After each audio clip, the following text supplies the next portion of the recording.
Let's talk about digital identity, the podcast connecting identity and business. I am your host, Oscar Santolaya. Hi, and thank you for joining today. Already in the second week of March, I start hearing in social media news about ransomware gangs that were targeting hospitals in the very beginning of the pandemic. And that was really horrible to hear and hard to believe. Today, we're going to discuss what happens since then until now, because our guest will tell us how we can also protect ourselves, both as individuals and as organization. Our special guest today is Lisa Forte. She is a social engineering and insider threat expert.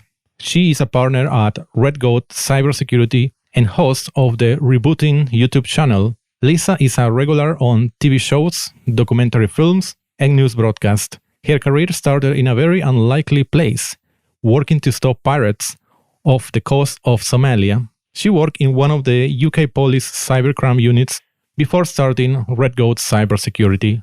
Lisa is also one of the very proud co-founders of the Cyber Volunteers 19 CV19 initiative, providing free help and intelligence to healthcare providers in Europe during the pandemic, an organization that has been recognized and praised by governments around Europe. Hello, Lisa. Hello, it's wonderful to be here. It's a pleasure having you, Lisa, and it's super interesting what we're going to discuss.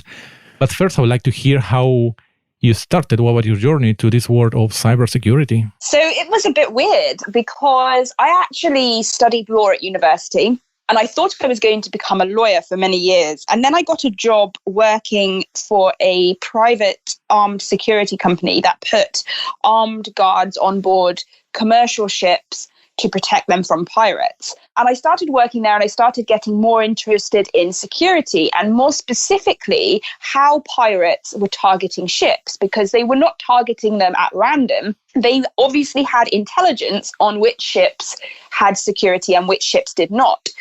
And so we started looking into that and gathering intelligence, and I got more and more interested in the sort of online side of how this business was operating. I then moved into working for the UK government in counterterrorism. And I focused a lot on preparing the UK for a serious terrorist incident and how we would handle that as a country. And we also looked at cyber elements of terrorism as well. And that's how I really got into cybersecurity. And I then moved into one of the police cybercrime units here in the United Kingdom. And from there, I just got the impression the problem was a lot of the attacks that we would have would not be sophisticated or really complicated. They would be the same sort of attack over and over again with the different organizations. And I started to feel that my skills could be better used in the private sector. So I started Red Goat Cybersecurity 3 years ago, and we focus on social engineering predominantly, but also other aspects of awareness and preparing organizations for a cyber attack and training them of how to handle that cyber attack. Why this name, Red Goat? Everybody asks me this. So when I started the company, I was reading a scientific article and it said that researchers had discovered that goats were able to identify intruders into their herd just hearing their voice. So just hearing the goat's voice, they could tell if it was part of their herd or not. And I sort of thought that's a little bit like social engineering, recognizing if an email is from an attacker or from a colleague or a phone call. So we decided to call it Red Goat. And it's quite funny because some of my clients, when I show up to have a meeting, their receptionist will call up and say, the goat lady is in reception. So I think that's quite fun. Oh, yeah. Super interesting story, the origin of the name of the company. So we cannot easily social engineer a goat. No, that's the conclusion. No, they are very, very good at their defenses. You wouldn't be able to send them phishing emails very easily. Okay, the hard targets. Okay. Okay, pretty interesting. Tell us about the European Cyber Volunteers 19 group. You've been part of that. Yeah, so when the pandemic really hit Europe in March, three friends, we started talking and we started saying, maybe we should all get together and provide some help to hospitals. And initially, this was just going to be a small group of friends who were offering our services to hospitals for free to help them. Within sort of 2 weeks of starting it, we had over 2,000 volunteers in 2 weeks. It grew exponentially. It's such an amazing response from the community. And it was all European based, so all European countries. We had volunteers from every European country pretty much who got involved. And it was brilliant because it really showed that in a time of crisis, the cybersecurity community will come together and put our differences aside and give up time with our families to go and help hospitals stay secure. Because we all felt we cannot allow cyber attackers to hit hospitals with any kind of attack during this pandemic. And it was just a really inspiring experience to see everybody want to help. It was brilliant. Sure, excellent, your initiative. And fantastic was the response of the community, because I understand, as you said, people from different countries, different type of organizations working together. So there were real attacks from many countries, most of the countries in Europe and also across the world, I believe. Yeah, sadly so. We had several situations with hospitals. One hospital, thankfully, their intensive care unit was empty, but they had some ransomware that actually shut down all of their life support machines. And thankfully, nobody was in that hospital, in that ward. But had that happened, there could have been deaths. A project that you are now working, I know is coming pretty soon, you will tell us, is a documentary that I saw the teaser of the documentary. Actually, I don't know how to pronounce it. It's Hackzine or something like that. Yes. Yes. Like vaccine, but with hack. Yeah, so this documentary really looked at a number of things that happened during the pandemic, namely healthcare providers being targeted and attacked, but also their supply chains, because obviously if you have a hospital who relies on masks or ventilators and the company providing that is shut down, then the hospital does not have ventilators. So it's not just the hospital that's vulnerable, it's the entire supply chain. And then we also looked at attempts to compromise accounts that were related to laboratories that were working on the vaccine. And we saw a lot of very clever attempts to get to scientists and get into their accounts to get information on the vaccine. In the case of vaccines, for instance, what is the purpose of a hacker to get information about the scientists?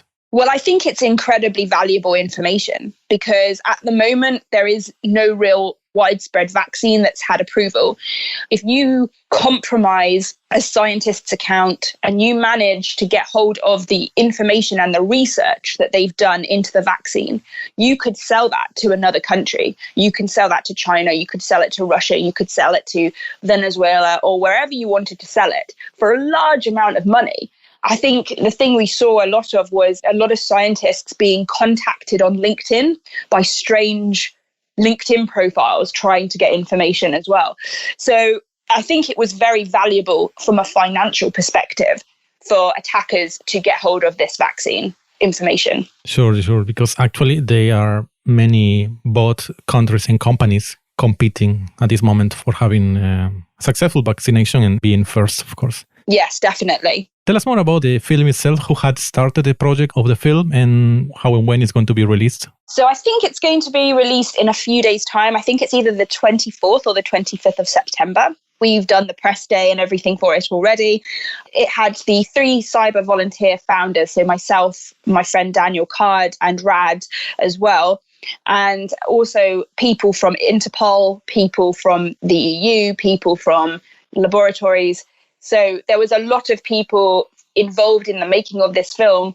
And the idea is really to communicate to everybody at all levels that the pandemic is a crisis and it has been disastrous for all of us. But security has to continue because even though we're fighting a biological virus at the moment, security is still there. It's still a concern. It still has massive ramifications if you ignore it. So I think that's the problem that the pandemic has had. And I'm sure you'll agree that with working from home and all the other things that have happened to our society, people forget that security is important. we're only focusing on wearing our masks and washing our hands and things like this. But it's still very important to make sure your accounts are secure and that you're using a VPN and that you're doing all of these other things that we tell people to do usually when there's not a pandemic. Yeah, exactly. As you said, of course, the focus of people went to, as you say, you wear mask, work at home, make it work at home, make it possible. Several changes in behavior of people, but also, for instance, if you work at the office, you will see from time to time the security officer or the IT person who is going to remind you about security. And in this case, it gets a bit more lax. I think it's inevitable. That's why it's important, not only for the organizations to remind, but people to be aware all the time. Yeah. Definitely. And it has been difficult during the pandemic. And we've seen that a lot with the cyber volunteers, with the hospitals. We have had doctors who haven't realized that they shouldn't be uploading patient records to Google Docs or to Dropbox. And they don't realize that that's a mistake. They just think they're trying to help their patients and they're trying to have consultations over Zoom because they can't have them in person.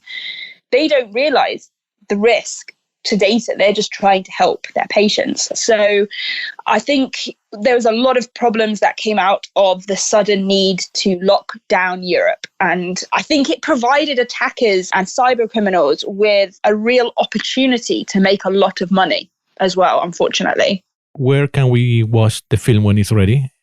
In which platform it's going to be available? It's going to be published on YouTube and Vimeo. So if you kind of keep an eye on my social media accounts, you'll see on the day that it's released, I'll post it. And yes, it will be on YouTube and Vimeo. So it will be available all over the world. So okay, perfect. It's going to be quite easy to find it. Of course, we are going to share it as well. It's going to be, I'm sure, excellent. And you are one of the protagonists, one of the person who are interviewed there. Yeah.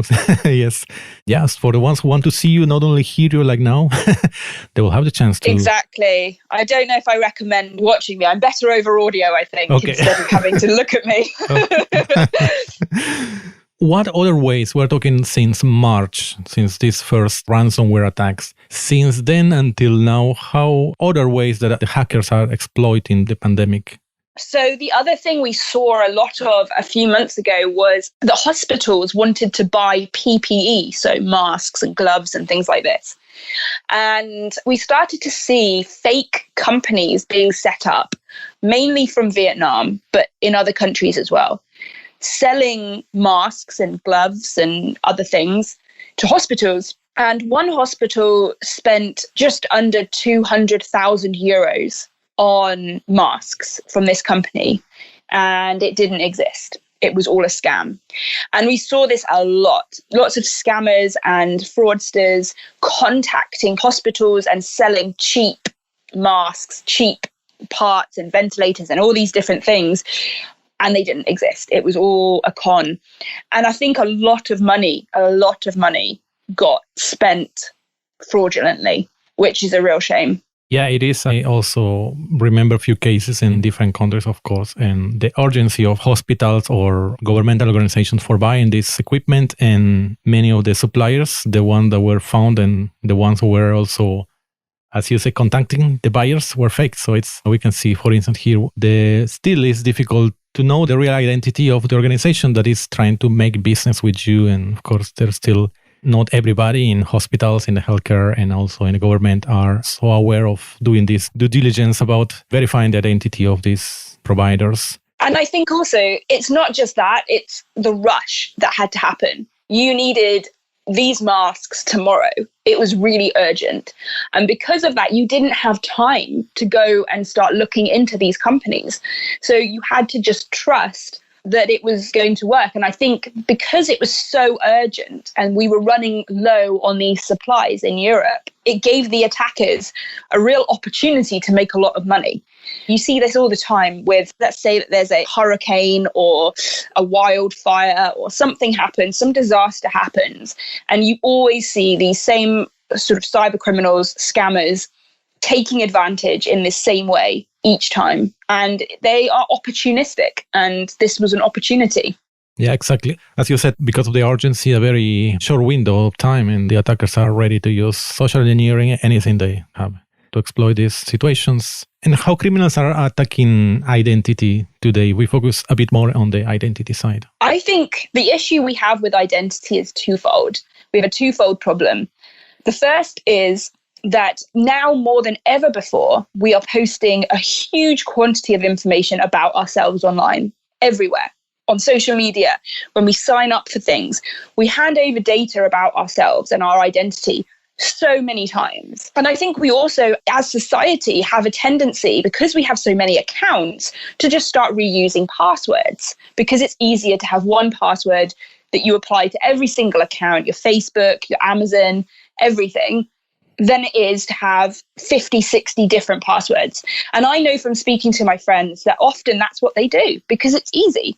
The problem is you've then made it very easy for attackers as well to get into all of your accounts. So I think the problem we have today is passwords. I think passwords alone are not a good idea anymore. And I think we need to move to single sign-on. We need to move to different authentication methods to provide more security, both in our companies and in our personal lives, because it's proved time and time again that a lot of these attacks are just basic sort of credential stuffing attacks that end up getting a hit on the username and password. So I think we need to really start being more aware of how precious all of our accounts are and protecting them, because at the moment, I think it's becoming a little bit like the Wild West. Yeah, unfortunately, it's true what you're saying. Right? The passwords are still a big nightmare and a way to attack in both people and organizations, of course. And the other thing you said first was about how we are sharing, disclosing information. Let's say I'm active on Twitter, which is public. Everything I put there is public after all, unless I do it private, that's not common. But so every time I'm putting some information about myself, where I live or who I know or what about today, etc. So someone can collect all this information and make it much easier to attack you in like social engineering or any other way. That's absolutely. Yeah. And I think guessing your password, if you've put your names of your family and your dog online, the chances are it's going to be a combination of something to do with your dog's name and your family's name. So you're kind of handing all that information over and you're making their job too easy. I think that's the problem. I think we have to work so hard for our money, yet cyber criminals don't have to work hard. It's very easy for them, and we're making it very easy for them at the moment. Yeah, exactly. We are doing part of their job, actually, by sharing too much personal information, exactly. So have you heard that there are new ways of identity theft? The issue that I think we have generally is, and I've had this experience as well, I've had people online make social media accounts with my name and my profile picture and then start contacting people asking for information, asking for phone calls, asking for other things. And it's not me. It's not me who's done that. Somebody else has done that. And I think that is a new thing that we haven't seen previously and that we are now seeing, that these fake social media accounts get set up for people and there's no way of verifying if that's me or if that's someone pretending to be me. So I think that's a really big problem. And we do a lot of business and a lot of talking and socializing on social media, which I think is a very difficult situation to manage because it's very, as you know, it's very difficult to really authenticate who somebody is on social media. And it's very difficult to say 100% that's who this person is because you don't have their email address, you don't have their telephone number, you don't have a way of proving that this person is who they say they are. And one thing we saw with the laboratories who were working on the vaccine was that they were getting contacted on LinkedIn by people who were looking like they worked for the World Health Organization or looking like they worked for another lab. And it was all fake. It was a fake account. So I think one problem that we have situations with email that help us filter those emails. We have DMARC, we have other things. But on social media, all of that goes. I'm starting to believe social media is the root of all evil, actually. And a lot of our problems in society flow from our use of social media. And I think this situation is becoming very, very dangerous. And we're seeing a lot of people in high value situations, so maybe CEOs of big companies, of investment banks, scientists, university researchers, being contacted and befriended on social media and then they end up leaking information. So it's clearly a very lucrative way for attackers to get information without having to go through email. And I think we need to have a better situation for how we verify and validate different accounts on social media, because you'll probably know from being on Twitter, you could get contacted by people and who send you a message asking for information. You don't know who that person is. They could tell you they were anybody, but you have no way of really checking that. Yeah, exactly. Two cases you mentioned about social media, that someone can, for instance, create a fake account of me. And the other is that they create a fake account that's of someone who I would trust, no? Someone from, you say, World Health Organization. Okay, I would trust and start a conversation with someone like that. So definitely the topic of the lack of verifying an identity on social media is quite a big problem. Yes, definitely. Definitely. Moving this, what we have been discussing now, towards the enterprise, the organizations, what would be the top things that you would tell to people working responsible for organizations to prepare themselves from attacks? I would say, first and foremost, train your staff on social engineering. Get them to understand exactly what social engineering is and why it can affect them. Then I think we also need to move away from the simple username and password login situation and have single sign-on, other ways of authenticating, because I think we've got to recognize that passwords are really not a good solution anymore. And I think this is also important in your staff, in their personal accounts as well, not just in their work accounts, because I think if they're using the same password for their Facebook and their Amazon, the chances are they're going to use that same password at work. So it's much better to say to your staff, turn on 2FA, turn on SMS 2FA, or make sure you use a password manager, because it's much better if they get into the habit of using better authentication methods than if they're lazy and using the same password over and over again. And the final thing is, I think you've just got to be aware of what things you have in your organization that have value. It might be research, it might be personal data, it might be intellectual property, whatever it is, you have to think almost like you're a cyber criminal yourself and think, if I was going to hack this organization, what would I go after? And once you've identified that, you can start channeling all your resources and your money to protecting the data and the people who have access to that data in your company.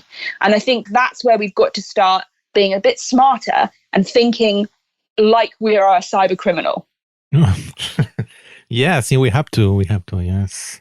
Otherwise, they are outsmarting us. So I would like to ask you, final question is some practical advice, if you can give us a tip for anybody to protect our digital identity. Go into your social media accounts and your Amazon and all your personal accounts and go into security and go and turn on 2FA, because it's not 100% secure. 100% secure doesn't exist. But if you have a terrible password, but they text you an SMS code, that makes you a little bit harder to attack than you were before you had that. So make sure all of your accounts have at least another factor of authentication on them, and it's not just username and password. Yes, definitely. And as you said, many of these services, so the most popular services, they already offer the two-factor authentication. So yeah, there's no excuse for not using that. Oh, thanks a lot, Lisa, for this conversation. It's very, very interesting, the work you are doing. Fabulous job. I have to commend you about what you are doing. And please let us know how we can learn more about your projects or get in touch with you. What are the best ways for that? So my company is Red Goat. It's red-goat.com, the website. You can follow me on LinkedIn, Lisa Forte, and on Twitter, where I am Lisa Forte UK. Mm-hmm. Perfect. Thank you so much for having me. It was a pleasure. It was a pleasure talking with you, and all the best. Thank you very much. Thanks for listening to this episode of Let's Talk About Digital Identity, produced by UBSecure. Stay up to date with episodes at ubsecure.com/podcast or join us on Twitter at ubsecure and use the hashtag LTADI. Until next time,